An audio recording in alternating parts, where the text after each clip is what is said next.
Une fois qu'on a cette révélation de la simplicité, qu'est-ce que ça soulage? Mais vous savez, c'est comme quand on parle de méditation. Hmm. Il y a plein de gens, moi je l'ai entendu, et notamment dans ma famille, ils me disent ouais, tu parles toujours de méditation, à quel point les bienfaits de la méditation aujourd'hui sont scientifiquement prouvés, etc., etc. Mais à quel moment je sais que je suis en méditation? À quel moment je sais que je médite là?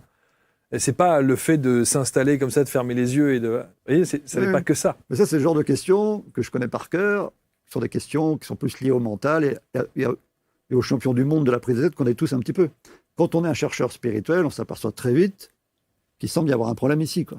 Une grande barrière quasi infranchissable qui nous barre la route par rapport à tout ce qui paraît si simple. La méditation, plonger dans son cœur, se connecter à son âme. Donc, effectivement, ma démarche principale, c'est aussi d'apprendre à apprivoiser ce mental un peu comme un animal sauvage, apprendre à marier le mental et le cœur. Non plus comme un vain mot, non pas comme un concept, mais comme quelque chose qui peut vraiment être vécu en profondeur. Et une fois qu'on crée cette alchimie et cette unité entre le cœur et le mental, et ça peut être beaucoup plus simple que ce qu'on peut croire que d'y arriver, quel soulagement, quelle paix derrière. Quelle paix. Et c'est simple et facile. Une bonne nouvelle quand même.